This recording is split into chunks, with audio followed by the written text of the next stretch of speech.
ആവശ്യമാണെന്നുള്ള സ്വർഗീയ പിതാവ് അക്രെഡിറ്റ് ചെയ്തു. ഇത് നിസ്സാര കാര്യമല്ല. താൻ സൃഷ്ടിച്ച മനുഷ്യനെ അതാത് കാലത്തിൻ്റെ മാനവികതയുടെ മാനദണ്ഡം അനുസരിച്ചുകൊണ്ട് മാന്യതയോടെ ജീവിക്കാൻ ആവശ്യമുള്ളതെല്ലാം. അതാണ് ഇത് എല്ലാം എന്ന് പറഞ്ഞ വാക്യമാണ്. നിങ്ങൾക്കിതെല്ലാം ആവശ്യമാണെന്ന് നിങ്ങളുടെ സ്വർഗീയ പിതാവ് അറിയുന്നു എന്ന് പറയുമ്പോൾ പിതാവ് ഈ വിഷയം അക്രെഡിറ്റ് ചെയ്തു, ഔദ്യോഗികമായിട്ട് പ്രഖ്യാപിച്ചു നമ്മുടെ ആവശ്യങ്ങളെ. അപ്പോൾ എന്ത് പറ്റും? സ്വാഭാവികമായി അത് നമ്മുടെ അവകാശമായി മാറും. പിതാവ് അംഗീകരിച്ചതല്ല നമ്മുടെ അവകാശം.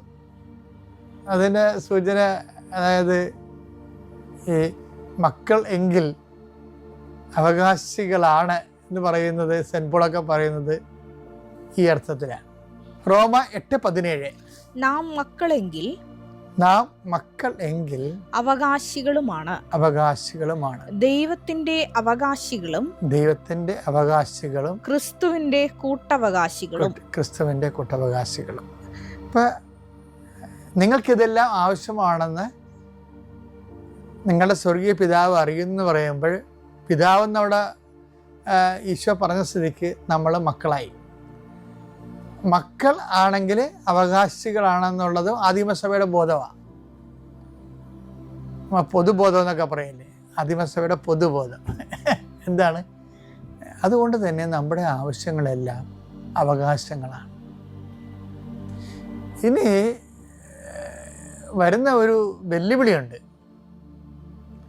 അവകാശങ്ങളെക്കുറിച്ച് പറയുമ്പോൾ അതിൻ്റെ കൂട്ടത്തിൽ നമ്മൾ പറയുന്ന ഒരു സംഭവമുണ്ട്. എന്താണ്? കടമകൾ.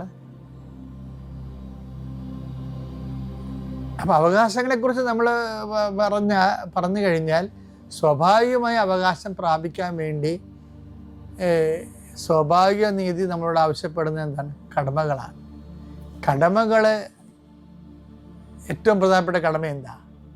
1 കൊറിന്ത്യർ 9:16 ഞാൻ സുവിശേഷം പ്രസംഗിക്കുന്നെങ്കിൽ അതിലെനിക്ക്